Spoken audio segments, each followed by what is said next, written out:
Hay trabajos que te cambian la vida y hay trabajos que te borran. Yo tardé demasiado en entender la diferencia. Llevo 18 años haciendo auditorías técnicas. Entro a lugares que nadie quiere revisar, documento lo que otros prefieren ignorar y me voy. Sin dramas, sin apegos, sin preguntas que no me corresponden. Eso me convirtió en bueno en lo que hago. Y según entiendo ahora, también me convirtió en el candidato perfecto para lo que me hicieron. La llamada llegó un martes por la tarde. Número privado, voz de hombre, tono de alguien acostumbrado a que no le repitan las cosas dos veces. Me dijo que representaba una firma de gestión patrimonial que necesitaba una evaluación técnica discreta en un complejo industrial fuera de uso. Buena paga. Una semana de trabajo. Confidencialidad total. Cuando le pregunté el nombre de la empresa, hizo una pausa muy corta, casi imperceptible, y me dijo que todos los detalles estarían en el contrato. Que si quería trabajar así, bien. Y si no, también. Colgué y me quedé mirando el techo de mi oficina. Tenía 3 proyectos en pausa y una cuenta bancaria que llevaba meses diciéndome que era hora de ser menos quisquilloso. Busqué el nombre que me había dado en internet. No encontré nada. Ni una mención, ni un registro, ni una dirección. Debería haberme detenido ahí.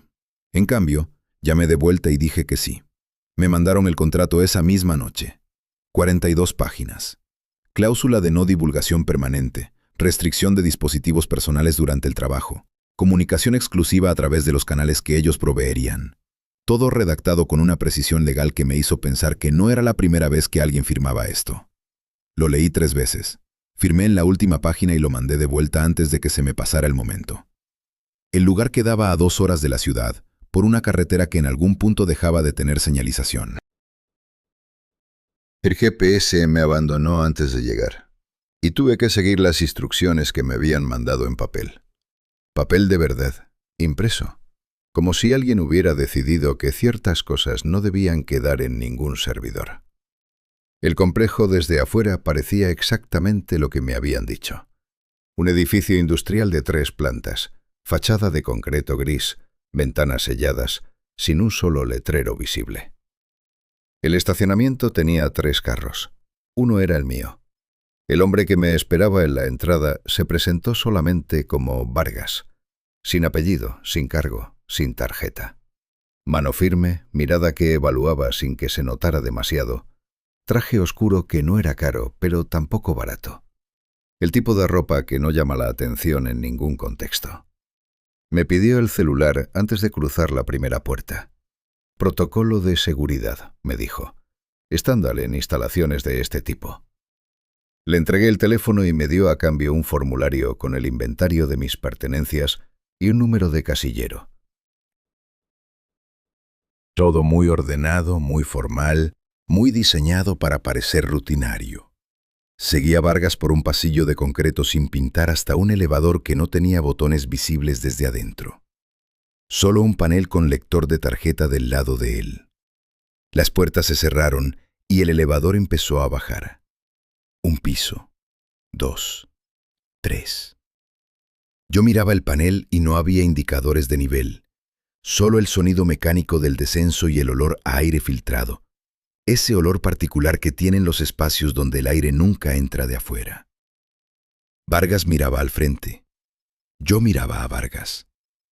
Después de lo que calculé eran 4 o 5 pisos por debajo del nivel de entrada, las puertas se abrieron. El pasillo que apareció no tenía nada de industrial. Concreto liso, iluminación fluorescente que zumbaba en una frecuencia baja, puertas metálicas cada cierta distancia con cerraduras electrónicas. Limpio, silencioso y completamente vacío.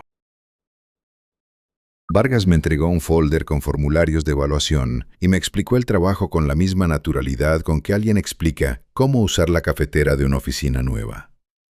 Previsión técnica de instalaciones. Documentar estado de sistemas eléctricos, estructura, condiciones generales. Llenar los formularios según lo que encontrara. Nada fuera del procedimiento estándar.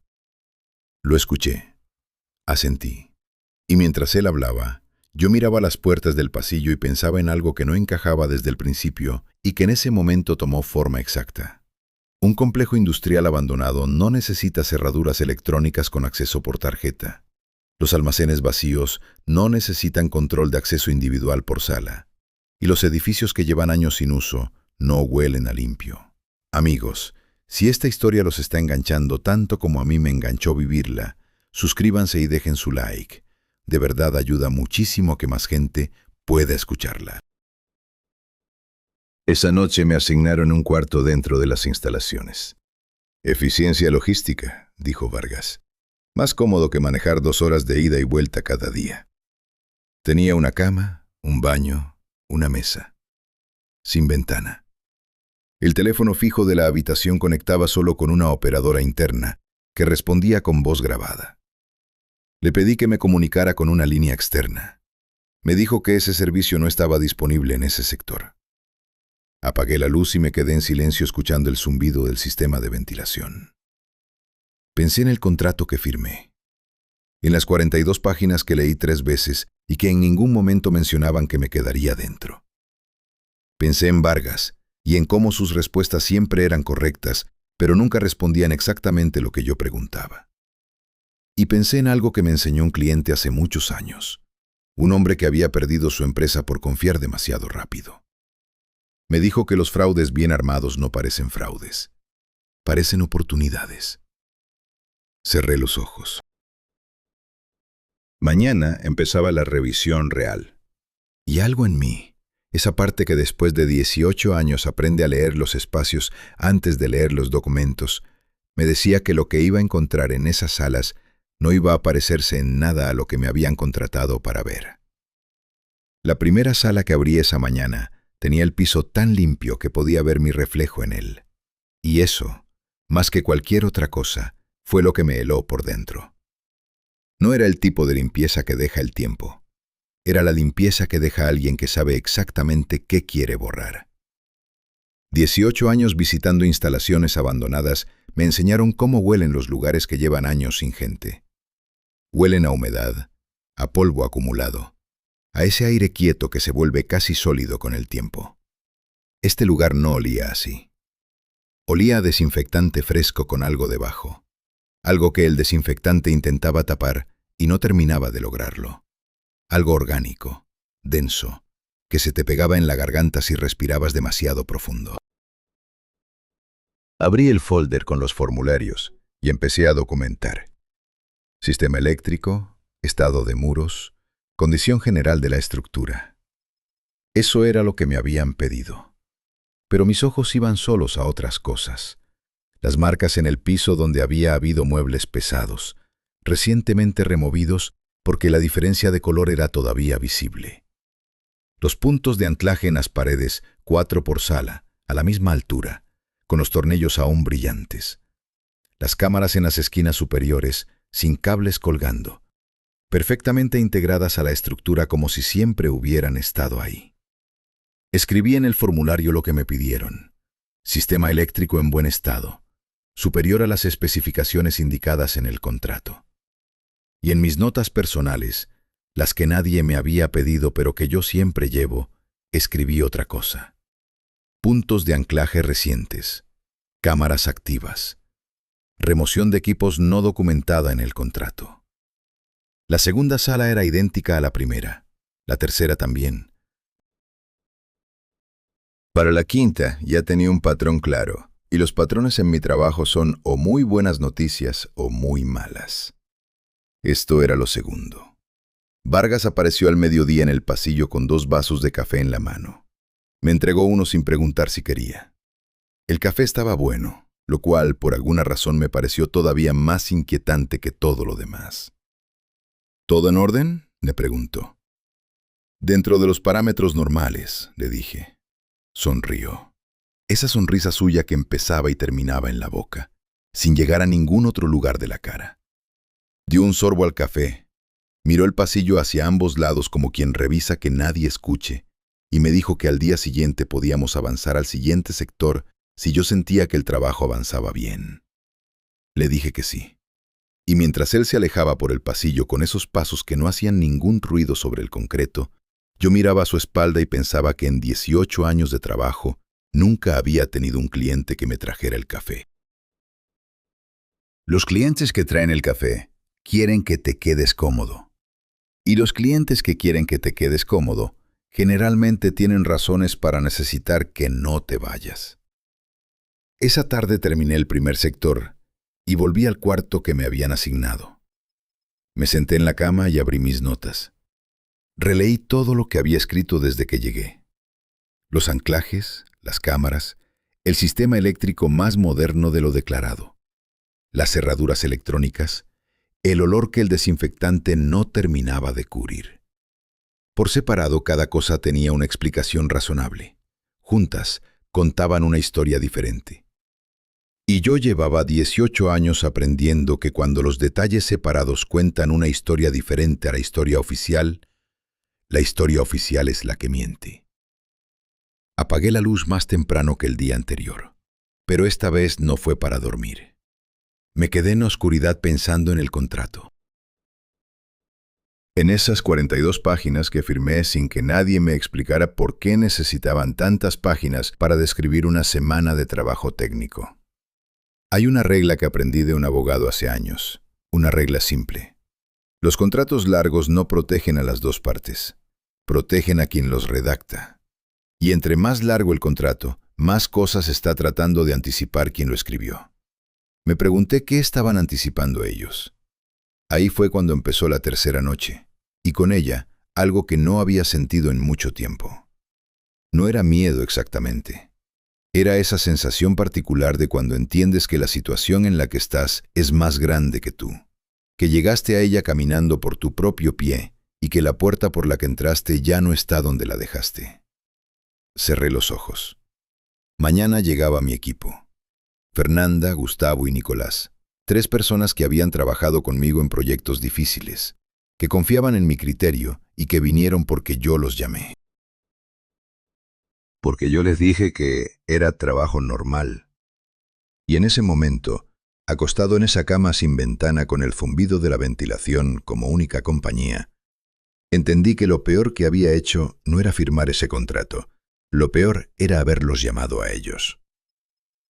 Al día siguiente, cuando las puertas del elevador se abrieron y vi a los 3 salir con sus bolsos de trabajo y sus caras de lunes por la mañana, sentí algo que no supe nombrar en ese momento.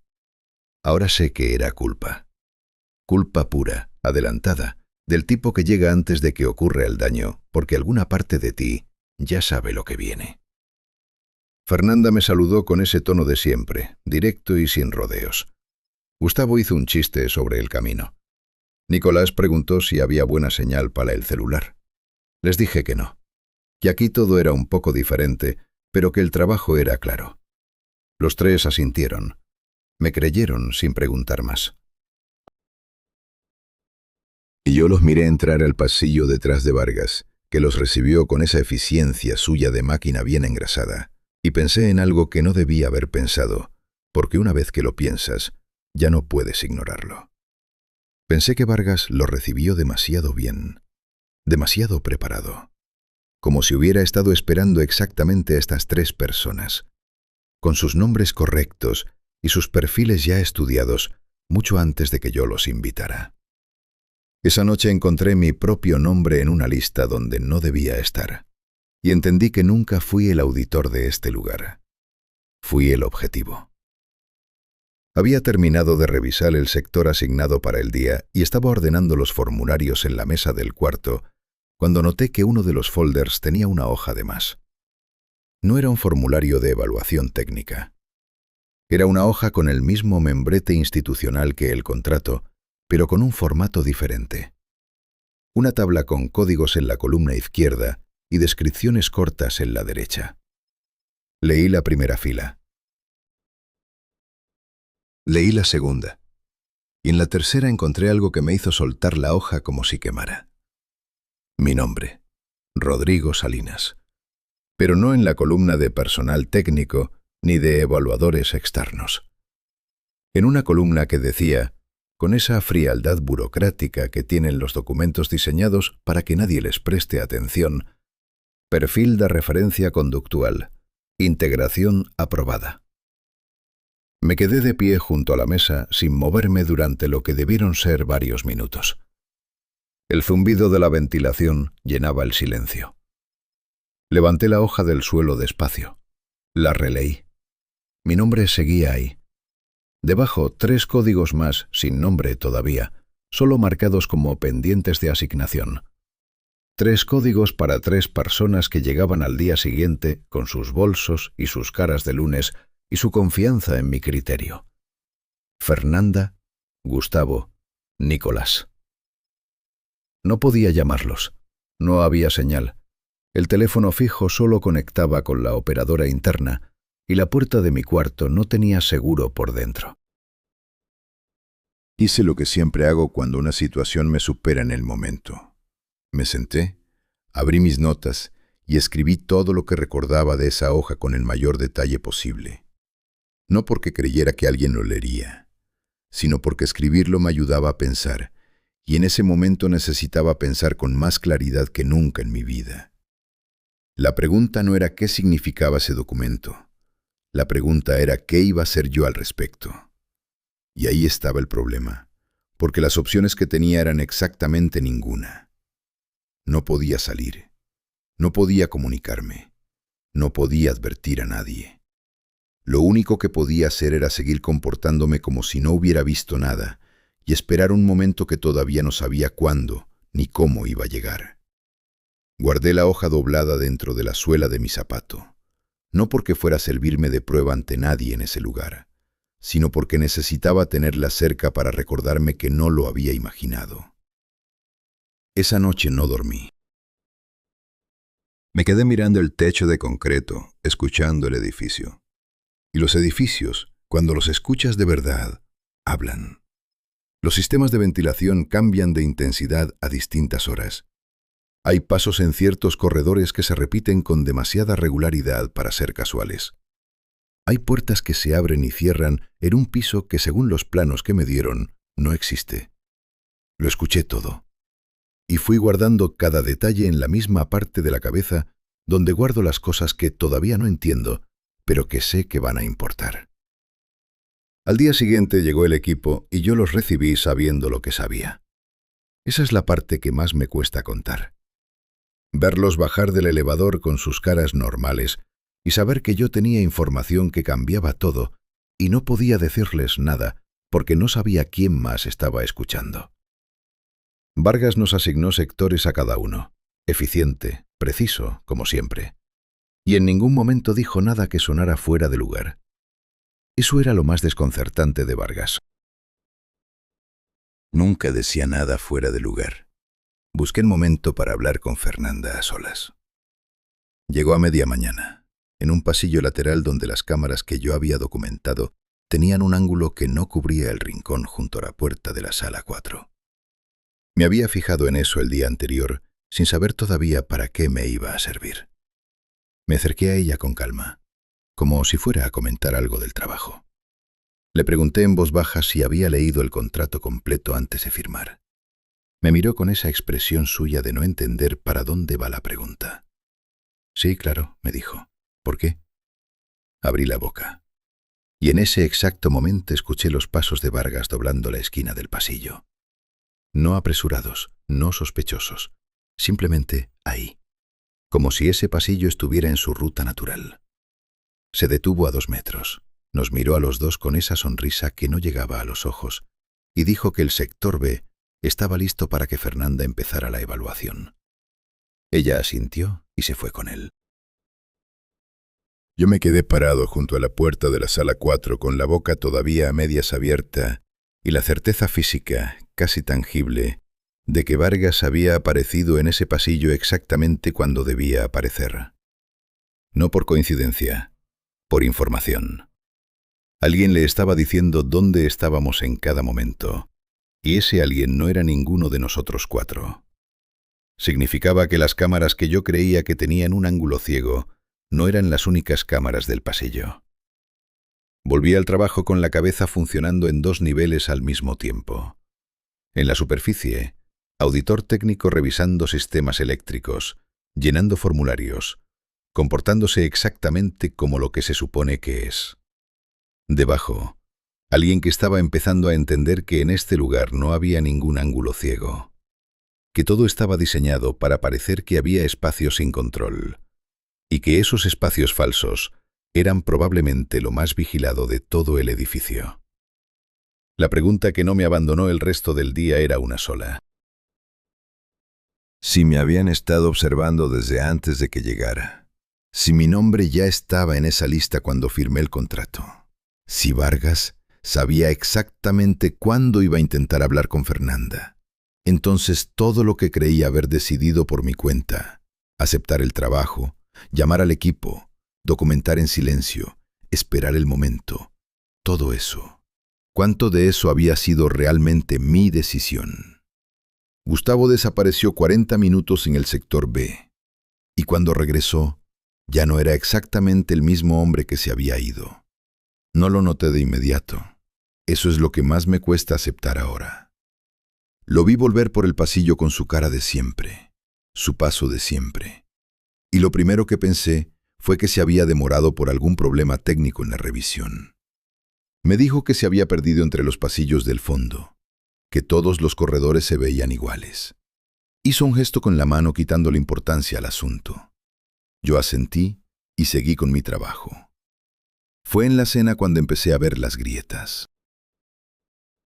Comíamos los cuatro en una sala pequeña que Vargas llamaba comedor, aunque era solo una mesa de metal con 4 sillas y una bandeja de comida que alguien dejaba ahí puntualmente sin que ninguno de nosotros viera a quién. Gustavo estaba callado, lo cual no era raro en él. Pero cuando Fernanda le preguntó algo sobre su familia, sobre su hija que estaba por cumplir años, Gustavo respondió con una precisión extraña. Dijo la edad correcta, dijo el nombre correcto, pero lo dijo como quien recita un dato de un formulario, no como quien piensa en una persona real que quiere y que extraña. Fernanda no lo notó, Nicolás tampoco. Yo sí, porque llevaba días entrenándome sin querer para detectar exactamente ese tipo de diferencia. La diferencia entre alguien que siente lo que dice y alguien que sabe lo que se supone que debe sentir. Esa noche, de vuelta en mi cuarto, saqué mis notas y escribí lo que había observado. 40 minutos desaparecido. Regreso sin señales físicas visibles de nada. Cambio sutil en el patrón de respuesta emocional. Respuestas correctas en contenido, pero planas en tono. Y una cosa más que no había anotado todavía, porque me costaba ponerla en palabras. Cuando Gustavo volvió del sector B, sus manos estaban demasiado quietas. Gustavo siempre movía las manos cuando hablaba. Era uno de esos gestos tan suyos que uno deja de verlos con el tiempo. Esa noche las tuvo quietas sobre la mesa durante toda la cena. No dormí pensando en qué había pasado en esos 40 minutos, y en qué iba a pasar con los otros 2. Al día siguiente intenté hablar con Gustavo a solas durante la revisión del sector C. Le pregunté directamente, sin rodeos, cómo estaba. Bien, me dijo. Le pregunté qué había visto en el sector B. Nada relevante, me respondió. Y lo dijo con exactamente el mismo tono neutro, la misma pausa antes de responder, el mismo gesto mínimo con la cabeza. Como una grabación. Me alejé de él con el estómago contraído y seguí trabajando. Tenía que seguir trabajando. Era lo único que podía hacer sin activar ninguna alarma, sin darle a Vargas una razón para acelerar lo que claramente ya estaba en proceso. Así que llené formularios y medí sistemas eléctricos y me comporté como un auditor técnico durante el resto de la mañana, mientras por dentro estaba procesando algo que ningún manual de trabajo me había preparado para enfrentar. Lo que le habían hecho a Gustavo no dejaba marcas visibles. No había señales de nada físico. Solo esa diferencia pequeña, casi imperceptible, en la forma en que habitaba su propio cuerpo. Como si alguien hubiera tomado todo lo que era Gustavo, lo hubiera revisado con cuidado y hubiera decidido qué partes conservar y qué partes silenciar. Y lo más perturbador de todo era que Gustavo no parecía saber que algo había cambiado. Eso fue lo que me hizo entender la verdadera escala de lo que estaba pasando en ese lugar. No era violento, no era brutal, era quirúrgico. Diseñado para que la persona no lo sintiera como una pérdida, sino como una aclaración. Como si antes hubiera ruido y ahora hubiera silencio, y el silencio se sintiera bien. Esa tarde Vargas me informó que al día siguiente Nicolás tendría su propia sesión de calibración de perfil técnico. Procedimiento estándar para todo el equipo, dijo. Yo en mi cuaderno anoté la palabra calibración, entre comillas, y debajo escribí una sola pregunta. ¿Cuánto tiempo tengo antes de que me toque a mí? La respuesta, aunque todavía no lo sabía, era menos de lo que pensaba. Nicolás entró a su sesión a las 10 de la mañana. Yo me quedé en el pasillo con la excusa de revisar un panel eléctrico cercano, los oídos abiertos, los ojos en el reloj. 90 minutos exactos. Cuando la puerta se abrió y Nicolás salió, yo estaba de espaldas fingiendo revisar el panel. Lo escuché caminar hacia mí. Escuché su voz decir que había sido más rápido de lo que esperaba. Hablamos un momento sobre el trabajo del día. Y después él se fue por el pasillo y yo me quedé con el destornillador en la mano mirando los cables del panel sin verlos. Porque Nicolás había hecho un chiste malo, del tipo que hace siempre. Pero lo había dicho sin reírse, y Nicolás siempre se reía de sus propios chistes antes de terminarlos. Era uno de esos detalles tan pequeños que nadie nota hasta que desaparece. Esa noche en la cena los cuatro comimos juntos. Fernanda hablaba. Gustavo y Nicolás respondían con esa corrección plana que yo ya reconocía. Y yo hablaba también, normal, tranquilo, porque entendí algo en ese momento que cambió la forma en que me moví durante los días siguientes. Que mi única ventaja en ese lugar era que ellos todavía no sabían que yo sabía, y que el día que lo supieran ya no tendría ninguna. Lo que no sabía era que Fernanda, esa misma noche, me estaba observando a mí con la misma atención con que yo los observaba a ellos, y que lo que ella había visto la tenía más asustada que todo lo demás. En una sala sellada del fondo del pasillo, encontré expedientes que documentaban cómo borrarle la identidad a una persona viva, paso a paso, con la misma frialdad con que se describe un proceso industrial. No los estaba buscando. Estaba revisando el sistema eléctrico de ese sector cuando noté que una de las paredes sonaba diferente al golpearla, hueca en un punto donde no debía serlo. Tardé 10 minutos en encontrar el panel. Detrás había un espacio de almacenamiento del tamaño de un armario pequeño, y dentro, 4 cajas de archivo con códigos en lugar de nombres. Las abrí con las mismas manos con que había estado llenando formularios toda la mañana. Y lo que encontré me hizo quedarme inmóvil tanto tiempo, que cuando volví a moverme tenía la espalda entumecida del frío del concreto. Los expedientes no usaban términos médicos ni militares. Usaban un lenguaje intermedio, diseñado para sonar técnico y aburrido, el tipo de lenguaje que hace que la gente deje de leer. Reestructuración de perfil conductual. Reintegración de patrones de respuesta. Discontinuación de identidad base. Leído rápido podía parecer el manual de algún proceso de recursos humanos. Leído despacio, era otra cosa completamente.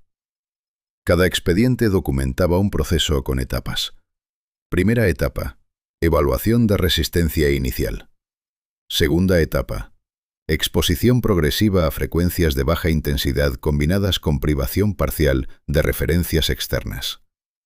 Tercera etapa, introducción de nueva narrativa de identidad. Cuarta etapa, consolidación mediante refuerzo conductual. Había tasas de éxito por etapa. Había notas sobre casos donde el proceso tomó más tiempo de lo esperado. Y había una columna al final de cada expediente, la última antes del cierre del caso, que decía simplemente estado final. La mayoría decían integración completa. Algunos decían integración parcial, con una nota adjunta que no leí entera, pero que empezaba con en estos casos se recomienda. Y 3 expedientes, solo 3 en todas las cajas. Tenían en esa columna una palabra diferente. Una sola palabra que no necesitaba explicación adicional. Discontinuado. Cerré las cajas. Las volví a colocar exactamente como las había encontrado. Cerré el panel. Volví al pasillo y seguí caminando hacia el siguiente sector, con mis formularios bajo el brazo, con la cara de alguien que acaba de revisar un sistema eléctrico y no encontró nada fuera de lo normal. Pero por dentro estaba haciendo un cálculo muy simple. ¿Cuántas personas habían pasado por ese lugar? ¿Cuántas habían salido siendo las mismas que entraron? ¿Y cuántas habían salido siendo algo diferente? Algo diseñado por otra gente, instalado donde antes había una persona real. La respuesta a la última pregunta era la que no me abandonó el resto del día. Esa tarde Vargas me citó en una sala que no había visto antes. No era una sala de evaluación ni una sala de trabajo. Era una oficina pequeña con una mesa, 2 sillas y una cafetera que olía a café recién hecho. Vargas estaba sentado cuando entré, con un folder abierto frente a él y una taza en la mano. Me señaló la silla del otro lado y me ofreció café con ese tono de quien hace un favor. Me senté, acepté el café y me dediqué a estudiarlo con la misma atención con que él estudiaba el folder. Vargas abrió el folder y lo giró hacia mí sin apuro. Era mi expediente. No el de auditor técnico, el otro. El que tenía mi nombre en la columna de perfil de referencia conductual. Pero esta versión era más completa que la hoja que había encontrado en mi cuarto el primer día. Mucho más completa. Había una sección con mi historial laboral, detallada hasta contratos que yo apenas recordaba. Había una sección de hábitos cotidianos, los restaurantes donde comía seguido, las rutas que tomaba normalmente, los horarios en que generalmente me dormía y me despertaba. Había una sección de vínculos personales que incluía el nombre de mi hermana, su dirección, su trabajo, su rutina semanal. Y había una sección al final que no tenía título, solo una serie de notas con fechas, la más reciente de hacía 3 semanas, que describían con precisión mis reacciones durante las primeras entrevistas de selección para este trabajo. Entrevistas que yo nunca supe que eran entrevistas. Vargas me miraba desde el otro lado de la mesa con esa calma suya de agua quieta y me dijo que eso era solo para confirmar que toda la información de contexto estaba correcta para los fines de la auditoría. Que era protocolo estándar. Que esperaba que no me resultara incómodo. Bebí el café sin que me temblara el pulso. Le dije que entendido, que no había ningún problema. Y lo dije con la misma voz plana con que él me hablaba a mí, porque en ese momento entendí que ese era el único idioma que funcionaba en ese lugar. No mostrar nada, no reaccionar, ser tan ilegible como él. Vargas cerró el folder, asintió levemente. Y antes de que yo me levantara, dijo una cosa más, casi como al pasar, casi como si fuera un detalle menor. Me dijo que mi sesión de calibración estaba programada para el día siguiente por la mañana. Que era el último paso del proceso de integración del equipo, que no debería tomarme más de 1 hora.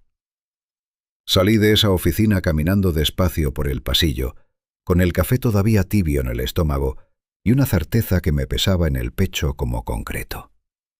Mañana por la mañana. Eso era lo que me quedaba. Una noche para pensar en algo que todavía no sabía si existía. Una salida que cada día que pasaba parecía más diseñada para no existir.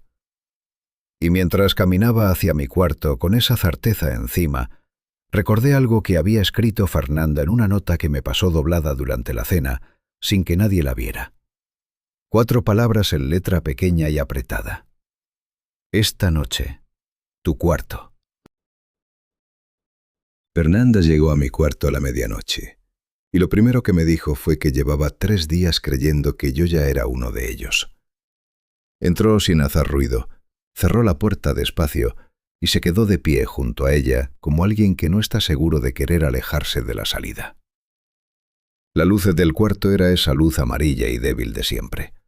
La miré y ella me miró, y en ese silencio de 10 segundos pasó algo que no sé cómo describir bien. Los dos verificando al otro, los dos buscando en la cara del otro alguna señal de que todavía había alguien adentro. Me dijo que había notado el cambio en Gustavo y en Nicolás antes que yo, o al menos eso creía. Que los primeros días pensó que era estrés del lugar, que todos estaban raros por el ambiente. Pero después de la sesión de Nicolás algo hizo clic y entendió que no era estrés. Me dijo que también me había estado observando a mí, buscando los mismos indicadores. Y que lo que vio en mí no era lo mismo que veía en ellos, pero tampoco era completamente normal. Que yo llevaba días con una calma que no le parecía natural, demasiado controlada, demasiado pareja para alguien que debería estar asustado. Le dije que era exactamente eso, que estaba asustado, pero que mostrar miedo era lo único que no podía permitirme. Se quedó callada un momento procesando eso. Después me preguntó qué sabía. Le conté todo.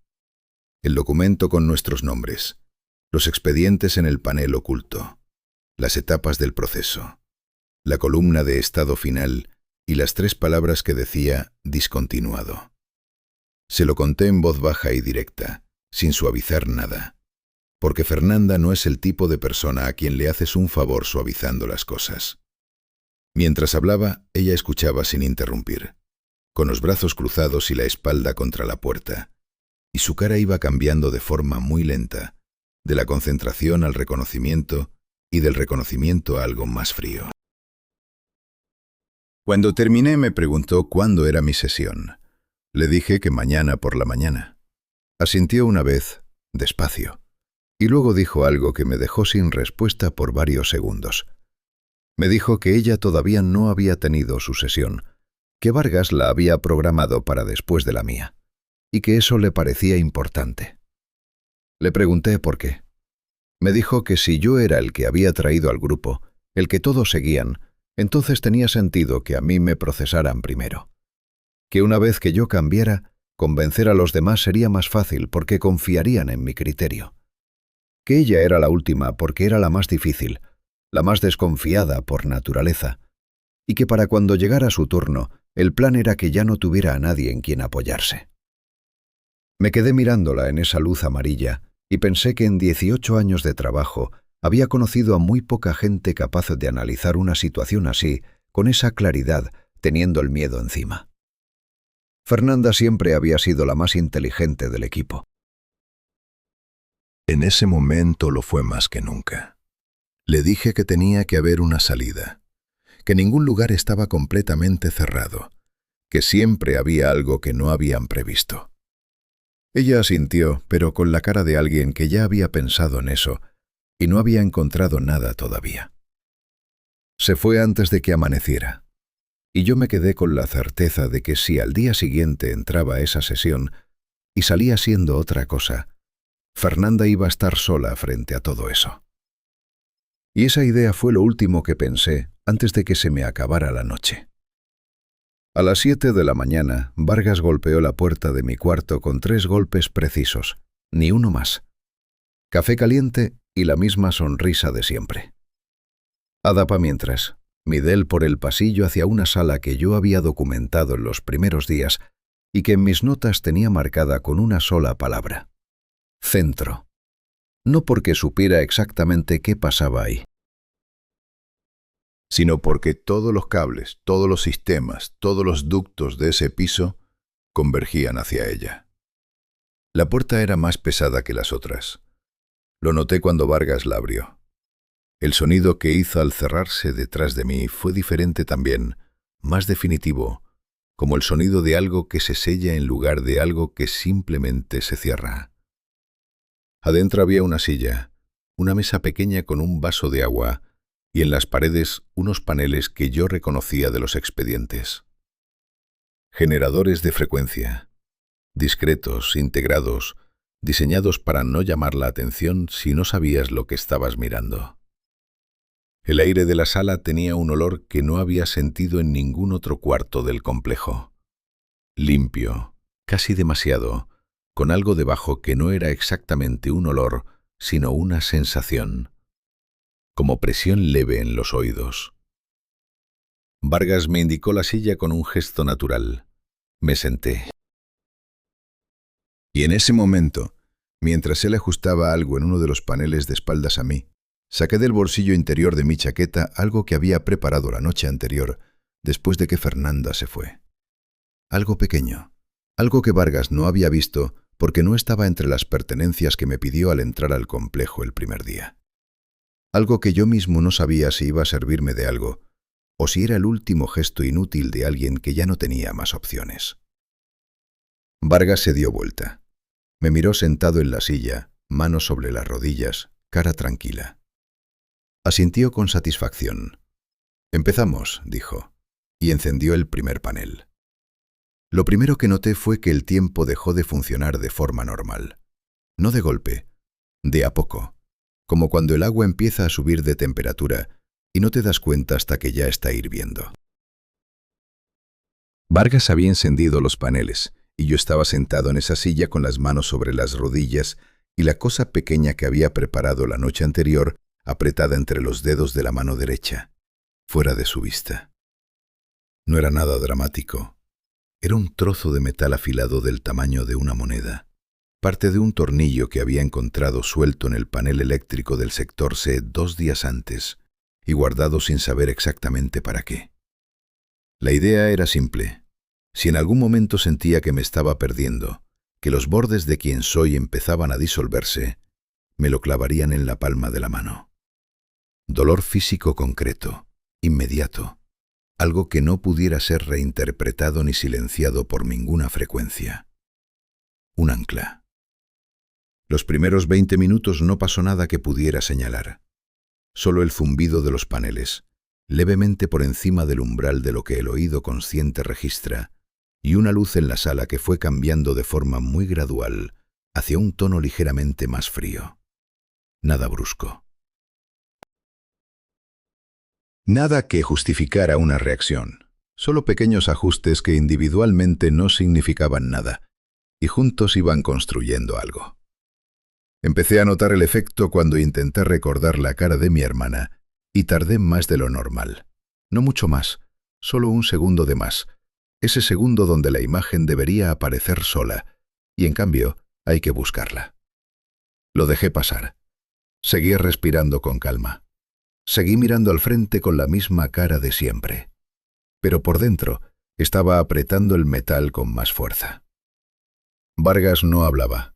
Estaba de pie junto al panel lateral, revisando algo en una tableta, con la misma concentración tranquila de siempre.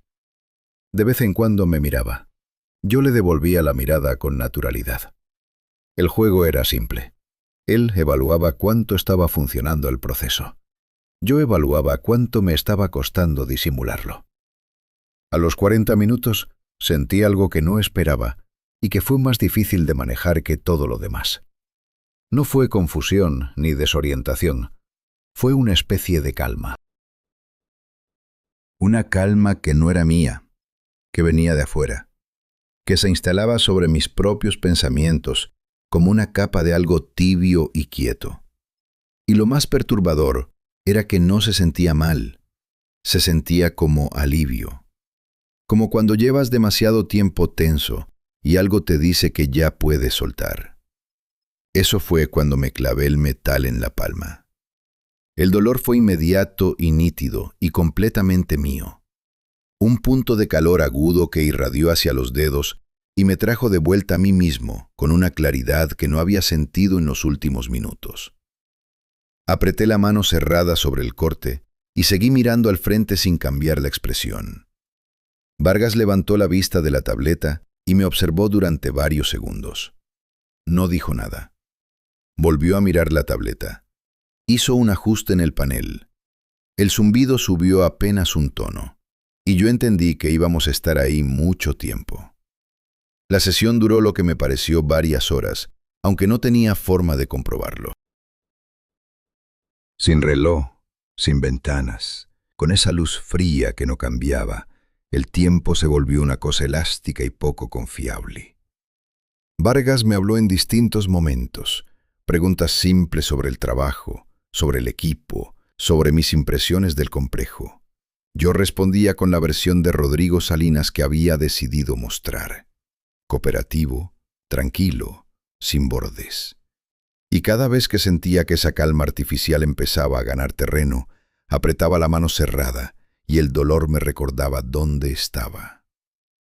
Cuando finalmente Vargas dijo que podíamos terminar por ese día, me levanté de la silla con las piernas un poco rígidas y la palma de la mano latiendo bajo los dedos cerrados.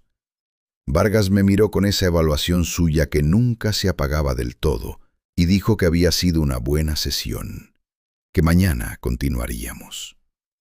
Continuaríamos. Eso significaba que no había funcionado del todo, o que el proceso necesitaba más tiempo. En cualquier caso, significaba que todavía era yo, por ahora. Salí al pasillo y lo primero que vi fue a Fernanda al fondo, de espaldas, revisando algo en la pared. Se dio vuelta cuando escuchó mis pasos. Me miró de la misma forma en que yo había mirado a Gustavo días antes, buscando los indicadores, comparando al hombre que veía con el hombre que recordaba. Me acerqué a ella y sin decir nada abrí levemente la mano derecha. Vio el corte en la palma. Cerré la mano de nuevo. Ella entendió sin que yo tuviera que explicar nada, porque Fernanda siempre fue así, rápida para leer lo que no se dice. Asintió una vez, respiró, y en voz muy baja me dijo que había encontrado algo mientras yo estaba en la sesión, que había aprovechado que Vargas estaba con ella para revisar una sala que hasta ese día siempre habían tenido cerrada, que adentro había encontrado algo que cambiaba todo lo que creíamos saber sobre cuánta gente había pasado por ese lugar y cuándo había empezado realmente el programa. Antes de que pudiera decirme qué era, escuchamos los pasos de Vargas saliendo de la sala al final del pasillo. Fernanda miró hacia adelante. Yo también.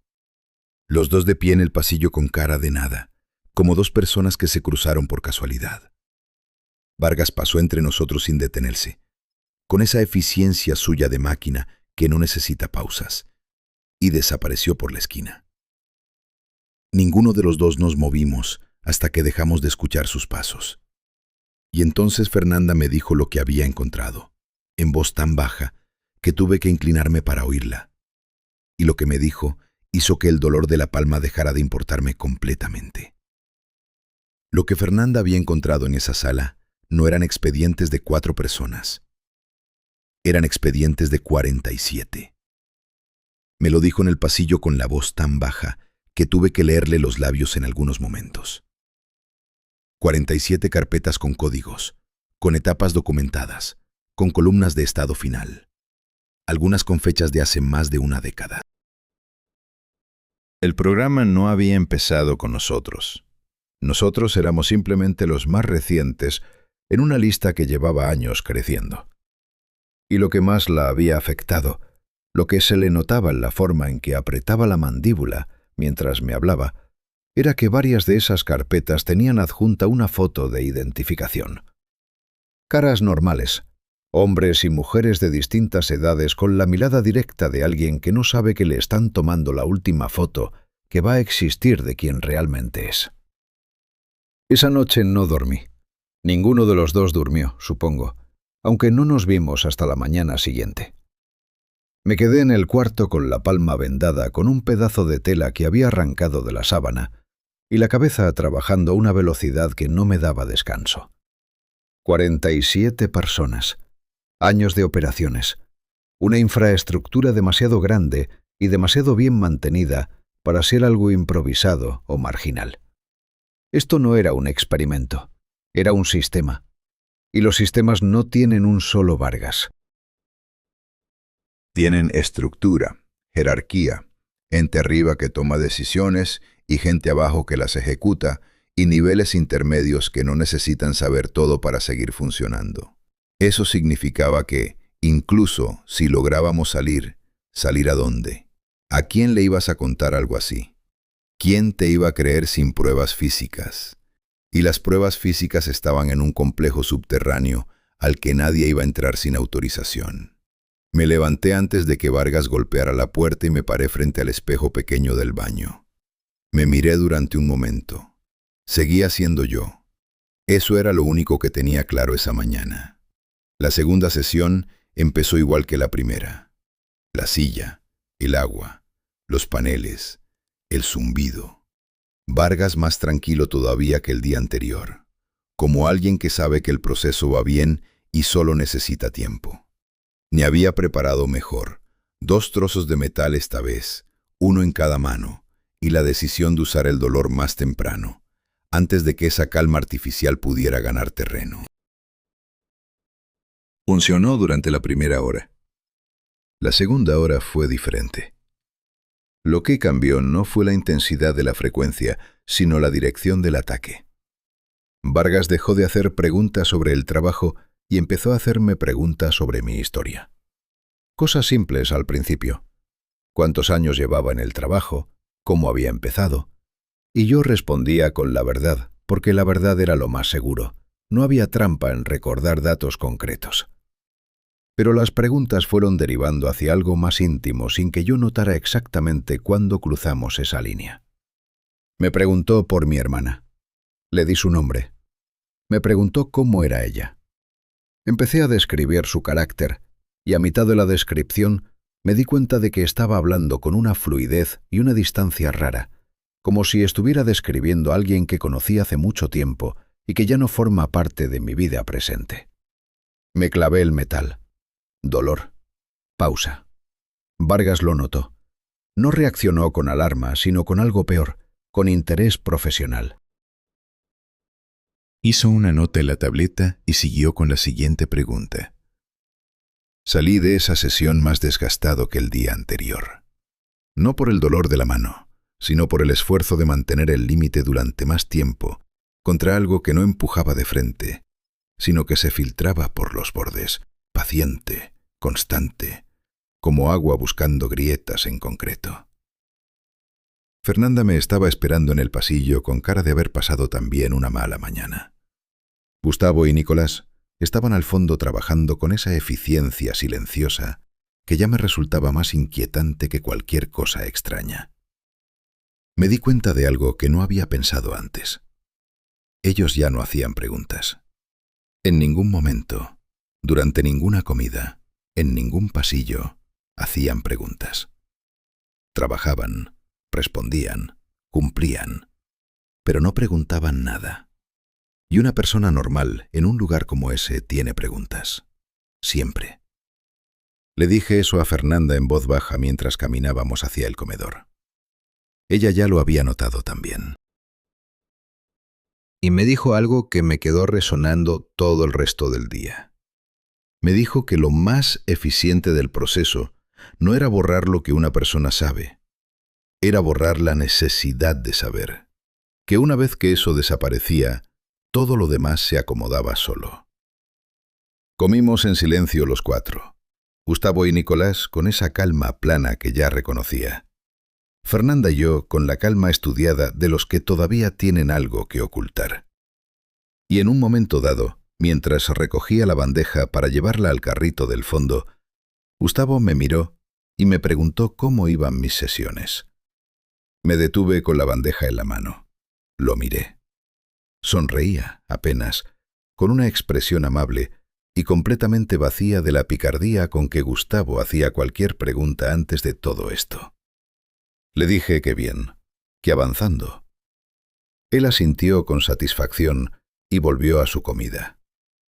Y yo fui al carrito y dejé la bandeja y me quedé de espaldas a la mesa por 3 segundos más de lo necesario porque necesitaba ese tiempo para procesar lo que acababa de pasar. Gustavo no me había preguntado eso por curiosidad. Me lo había preguntado como alguien que ya sabe la respuesta correcta y está verificando si yo también la sé. Como alguien que ya estaba del otro lado y estaba midiendo qué tan cerca estaba yo de llegar ahí. Esa noche Vargas llamó a mi cuarto por el teléfono interno. Me dijo que al día siguiente la sesión sería diferente, que pasaríamos a lo que él llamó la etapa de integración narrativa, que era el paso más importante del proceso y que requería de mi cooperación consciente y voluntaria. Cooperación consciente y voluntaria. Colgué el teléfono despacio y me quedé mirando la pared. Eso era lo que me decían los expedientes sobre la tercera etapa. Introducción de nueva narrativa de identidad. Y para que funcionara de verdad, para que se quedara, necesitaban que la persona la aceptara, no a la fuerza, con convicción propia. Eso era lo que venía mañana. Y yo todavía no sabía si iba a poder resistirlo. La sesión de integración narrativa no empezó con frecuencias ni con paneles encendidos. Empezó con Vargas sentado frente a mí, en la misma silla donde yo había estado los días anteriores, mirándome con una calma que esa mañana tenía algo diferente. Parecía satisfecho. El tipo de satisfacción que tiene alguien cuando sabe que el trabajo más difícil ya está hecho y lo que queda es solo formalidad. Me dijo que lo que iba a contarme podía ser difícil de procesar al principio, que era normal, que todos los que habían pasado por este punto habían sentido lo mismo y que después, con el tiempo, lo habían entendido como lo que era. Una corrección, no una pérdida. Lo escuché sin moverme, las manos sobre las rodillas, el metal guardado esta vez en el bolsillo porque había decidido esa mañana que no iba a usarlo, que necesitaba escuchar todo lo que Vargas tenía para decir con la cabeza lo más clara posible, sin interrupciones, sin defensas automáticas. De la única forma de entender completamente lo que me estaban haciendo era dejar que me lo dijeran ellos mismos. Vargas empezó desde el principio. Me dijo que Rodrigo Salinas no era exactamente lo que yo creía que era. Que la historia que yo tenía de mí mismo, los 18 años de trabajo, el apartamento, la hermana, los proyectos, era una construcción. No falsa en sus datos, sino construida con intención. Diseñada para producir un perfil conductual específico, una persona con experiencia técnica suficiente para moverse con credibilidad en instalaciones cerradas, con vínculos de confianza establecidos con un equipo pequeño, con suficiente independencia personal para tomar decisiones sin consultar a nadie externo, y con suficiente pragmatismo para firmar contratos sin hacer demasiadas preguntas. Me dijo que yo había sido diseñado para llegar exactamente aquí, que cada trabajo que había aceptado los últimos años había sido parte de un proceso de selección y preparación. Que la llamada del número privado no había sido una oportunidad, sino el final de una secuencia que llevaba mucho tiempo en marcha. Lo escuché todo, sin moverme, sin interrumpir.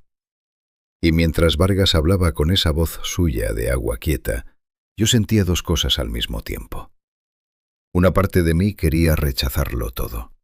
Quería levantarse de la silla y decirle que era mentira, que yo tenía recuerdos reales, que mi hermana era real, que mis años de trabajo eran reales y los podía probar.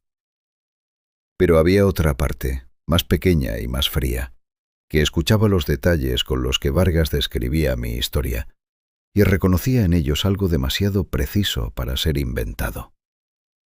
Detalles que encajaban, costuras que de repente tenían sentido de una forma que antes no habían tenido. Vargas terminó. Hubo un silencio largo. Le pregunté una sola cosa. Le pregunté si Fernanda también era una construcción. Hizo una pausa breve. Me dijo que no, que Fernanda era real. Que había llegado aquí por el mismo camino que todos los demás, a través de mí, porque yo era el nexo. Que ella era el objetivo final del proceso, no yo. Que yo era el instrumento. El instrumento. Me quedé con esa palabra en la cabeza mientras Vargas esperaba mi respuesta, con esa paciencia suya de máquina que no necesita apurarse. Y pensé en Fernanda esa noche en mi cuarto con la espalda contra la puerta. Pensé en la nota doblada que me había pasado en la cena. Pensé en 47 carpetas con fotos de identificación. Pensé en la columna de estado final y en esa palabra que aparecía 3 veces. Discontinuado. Y tomé la decisión más importante que había tomado en lo que sea que hubiera sido mi vida hasta ese momento. Miré a Vargas y le dije que entendía, que necesitaba tiempo para procesar, pero que entendía, que mañana podíamos continuar. Él asintió con esa satisfacción de siempre y apagó los paneles. Me acompañó hasta el pasillo. Y mientras caminaba de vuelta a mi cuarto con su mirada en mi espalda, yo tenía una sola cosa en la cabeza, que si yo era el instrumento, entonces yo era también la única persona en ese lugar con acceso a todo, a las salas, a los sistemas, a los protocolos, porque los instrumentos necesitan libertad de movimiento para funcionar. Y esa libertad era lo único que me quedaba. Esa noche Fernanda vino de nuevo a mi cuarto. Le conté todo lo que Vargas me había dicho. Lo escuchó en silencio hasta el final y cuando terminé me preguntó si lo creía. Le dije que no importaba si lo creía o no. Lo que importaba era lo que íbamos a hacer con ello. Le expliqué el plan en voz baja durante 20 minutos. Era simple porque los planes que funcionan en situaciones sin recursos son siempre simples. Necesitábamos 3 cosas. Acceso al cuarto de control donde Vargas guardaba las tarjetas maestras. Un momento en que los paneles del sistema central estuvieran en ciclo de mantenimiento automático, que según lo que yo había observado, ocurría cada noche entre las 2 y las 3 de la madrugada. Y que Gustavo y Nicolás no nos bloquearan el camino, lo cual era el punto más incierto de todo, porque no sabíamos hasta dónde llegaba lo que les habían hecho, y si en algún nivel todavía respondían a algo de lo que habían sido. Fernanda escuchó todo sin interrumpir. Cuando terminé me dijo que había una cosa que yo no sabía todavía. Que esa tarde, mientras yo estaba en la sesión, Vargas le había dicho que su propia sesión de calibración empezaba mañana por la mañana. No en 2 días, mañana. Eso cambiaba el tiempo que teníamos, de mañana a esta noche. Me quedé mirándola en esa luz amarilla del cuarto, y los dos sabíamos lo mismo al mismo tiempo, que no había más días para planear, que lo que teníamos era lo que teníamos, y que tendría que ser suficiente. Apagué la luz. Esperamos en silencio a que el edificio se asentara en su rutina nocturna. Y a las 2 menos cuarto, cuando el zumbido de los paneles cambió al tono más bajo del ciclo de mantenimiento, nos levantamos. Lo que pasó en las siguientes 2 horas podría llenar otra historia entera. Hubo momentos en que pensé que no íbamos a lograrlo. Hubo un momento específico, parado en el pasillo frente al cuarto de control con la tarjeta que habíamos conseguido y la mano que no quería terminar de moverse, en que sentí todo el peso de lo que Vargas me había dicho. Que quizás no había nada afuera esperando al Rodrigo Salinas que yo creía ser. Que quizás la persona que estaba intentando salvar era también una construcción. Fue Fernanda la que puso la tarjeta en el lector, no yo. El elevador tardó en responder. 30 segundos que fueron los más largos de todo. Y cuando las puertas se abrieron y empezó a subir, ninguno de los dos habló. Nos quedamos de pie, mirando los números que no existían en ningún panel oficial, y esperamos. Las puertas se abrieron al nivel de entrada. El aire de afuera, el aire real, entró de golpe y era completamente diferente a todo lo que habíamos respirado en días. Más pesado, más vivo, con olor a tierra y a noche y a cosas que tienen historia. Caminamos hasta el carro de Fernanda sin correr, porque correr activa alarmas, y nosotros ya habíamos activado suficientes. Arrancó al primer intento. Salimos por la carretera sin señalización, con las luces apagadas, hasta que estuvimos lo suficientemente lejos. Nunca fuimos a la policía. No porque no quisiéramos, sino porque entendimos en el camino que una historia como esa necesita más que 2 personas con las manos vacías para ser creída. Necesita tiempo y pruebas, y la disposición de aceptar que hay estructuras demasiado bien construidas para derrumbarse con una denuncia directa. Lo que hicimos fue más lento y más paciente. Documentamos todo lo que recordábamos con el detalle de 2 personas entrenadas para observar. Y esperamos. Gustavo y Nicolás salieron del complejo 6 semanas después. Los dos. Por sus propios medios. O eso dijeron. Ninguno de los dos recuerda los detalles de cómo. Y ninguno de los dos es exactamente el mismo que entró. Pero están. Y a veces eso tiene que ser suficiente. Lo que aprendí de todo esto no es que existen lugares oscuros en el mundo. Eso ya lo sabía. Lo que aprendí es que los sistemas que quieren controlarte no llegan de frente. Llegan como oportunidades. Llegan con contratos bien redactados y café caliente y una voz tranquila que te dice que todo es estándar. Te quitan el celular con una sonrisa y te dan algo a cambio para que el intercambio se sienta justo. Y para cuando entiendes lo que firmaste, ya estás 5 pisos por debajo del nivel donde las preguntas todavía sirven de algo. La identidad no es lo que recuerdas. Es lo que defiendes cuando alguien te dice que nunca existió. Y la única forma de saber si la tuya es real es ver qué tan lejos estás dispuesto a llegar para no soltarla.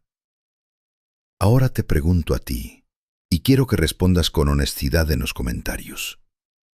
Si mañana alguien te demostrara con evidencia concreta que tu personalidad, tus gustos, tus decisiones más importantes fueron moldeadas por factores que nunca elegiste, ¿seguirías considerando que eres tú mismo?